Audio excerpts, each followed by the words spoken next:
Hello friends, welcome to the session. Today we will discuss socialism.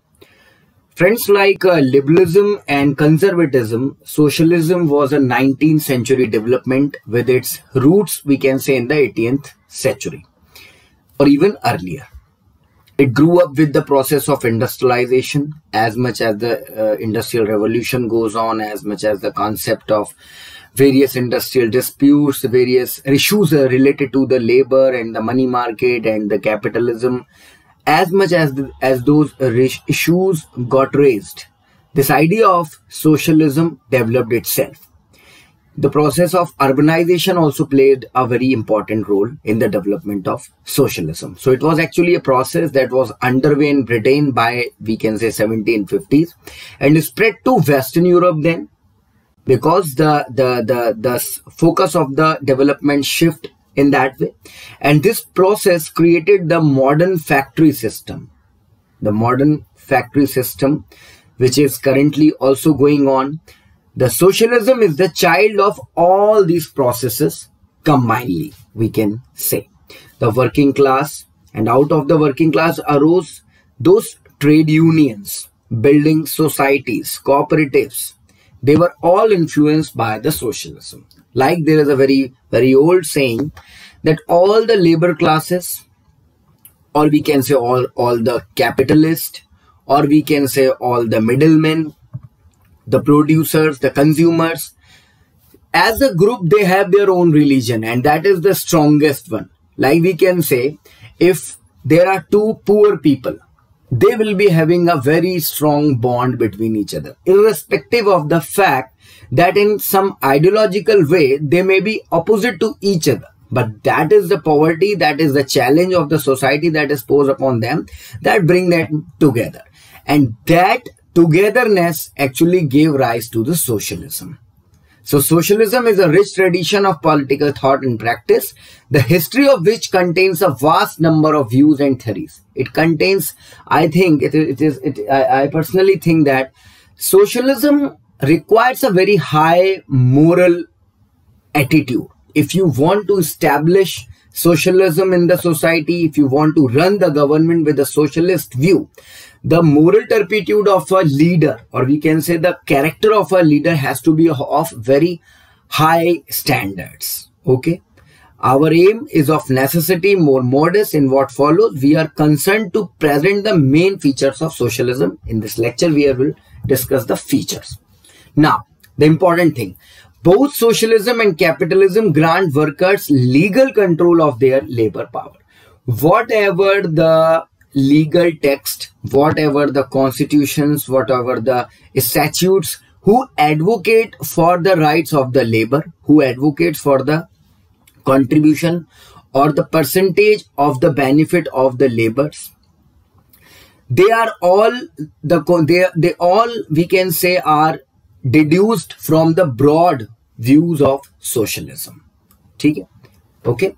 Both socialism and capitalism grant workers legal control over their labor power. But socialism also, unlike the capitalism, requires that the bulk of the means of the production workers used to yield goods and services be under the effective control of workers themselves. Yes, it talks about the legal control about the labor powers, but it also talks about whoever the people who are having control, they should also be the workers. They should not have that feeling of ownerness. Some individuals should not have the feeling of ownerness in any management. Okay, everyone should feel like a part of the thing. Okay, so this is what something socialists advocate about. Now, the three dimensions of socialist view. What are the three dimensions by which we can analyze this idea of socialism? The core ideas and principles animating that conception of justice.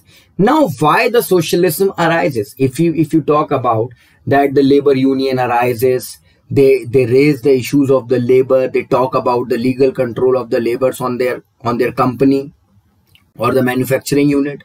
Why were they doing all this? To prevail justice. Because whatever is the legal portion of a labor in his company, that should prevail, that should be given to him. So they actually wanted to prevail justice. That is why socialism, the main advocacy of socialism is the establishment of justice. Now, what is the second thing? The social institutions and practices implementing the ideas specified at point number 1. Now, to prevail that justice, that is I mentioned in point number 1, to prevail that justice, to establish that justice, you need social institutions, you need social practices, you need political willpower, so that you can guide the society in that way. So there are also requirements, all these things, those are required to establish the justice. How we can develop such institutions, how we can start such practices in the society, that is also the dimension of socialism. If you establish an institution, whether the government in a public capacity, or a billionaire, or we can say a man with the money, establish an institution, and if he is of socialist view, then he will try to put all the tools together in such a way as the socialist advocates. Okay. Now, point number 3, the processes of transformation, leading agents and their society from where they are currently to the social outcome specified in at point number 2. Now, if you are picking people, if you are establishing institutions, you are building a society, then you should have some agents, or we can say you should have some peoples, you should have some mass involved into that, who is doing the work for you. So to lift that mass from their level to such a level which is advocated by the socialism, that process itself should be socialist in its nature. And when a man gets a certain position in the society, he or she himself should not become a capitalist. Okay, he, after attaining certain we can say stage in the society, should not discriminate with others. It should be considered that now this is my moral responsibility, because I am having some resources under my control. So this is my moral responsibility that I should distribute them equally. I should establish the distribution of income, the equal distribution of wealth. Okay. So all these points. Firstly, what we do?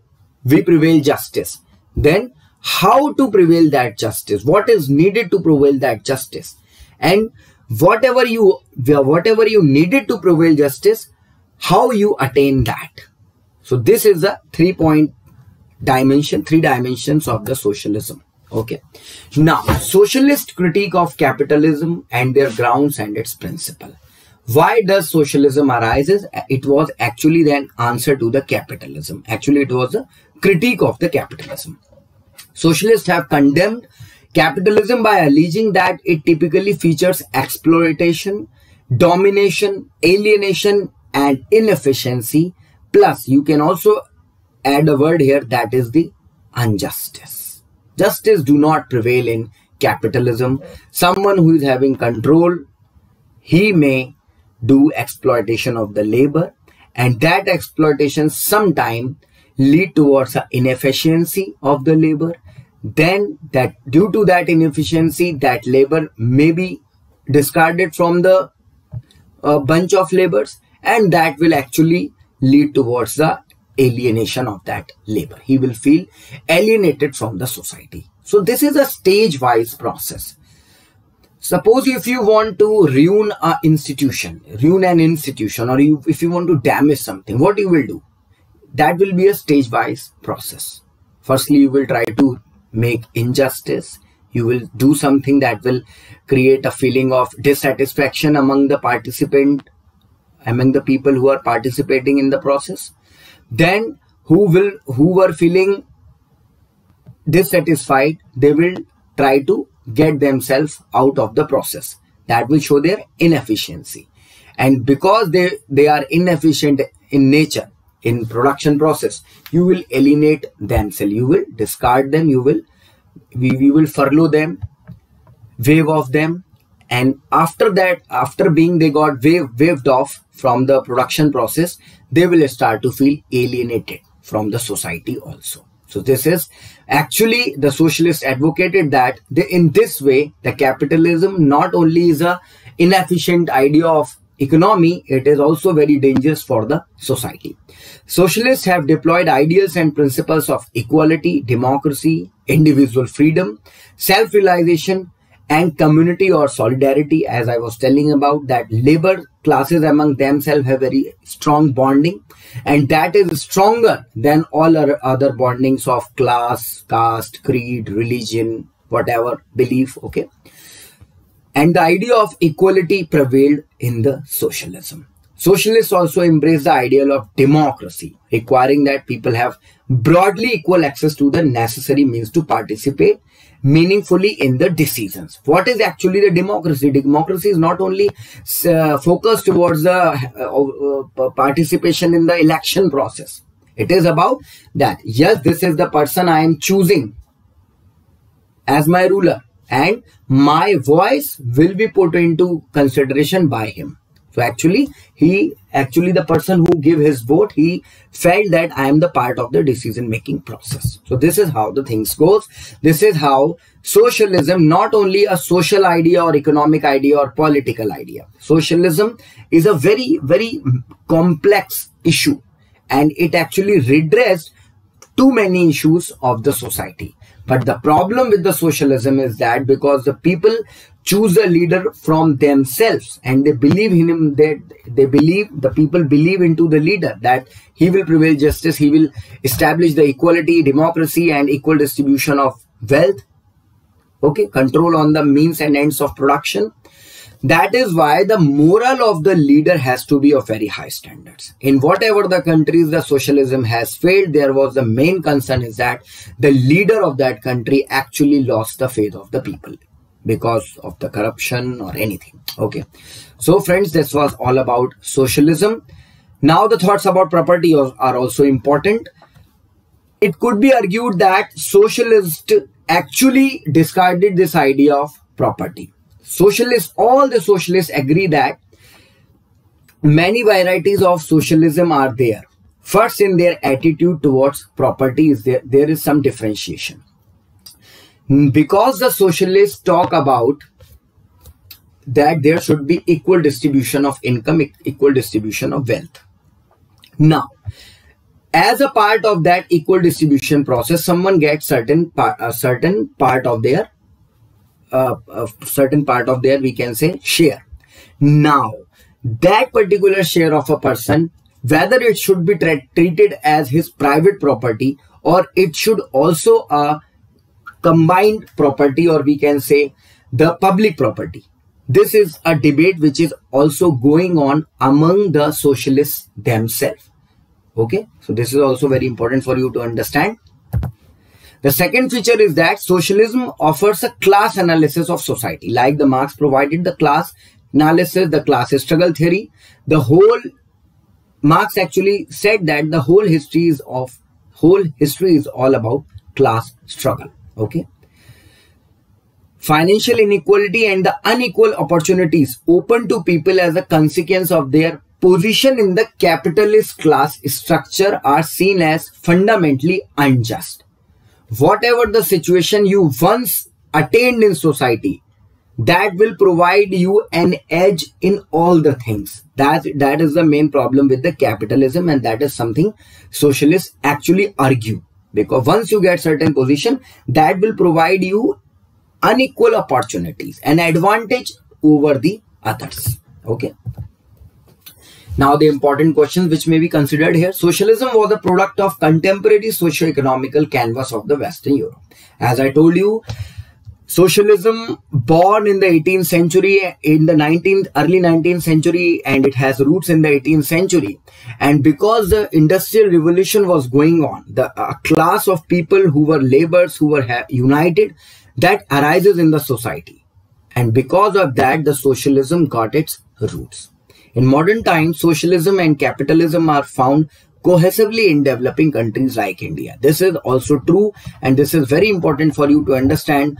For the developing countries like India, it is very important for the people to make wealth, to earn money. But those opportunities to earn money should be equal for all. That is the responsibility of an elected democratic government. So in the countries like India, socialism only cannot do the job, capitalism only cannot do the job, but capitalism with a socialistic view means that the state should be intended so that his people can make money, they can make wealth, but the opportunities should be equal for all.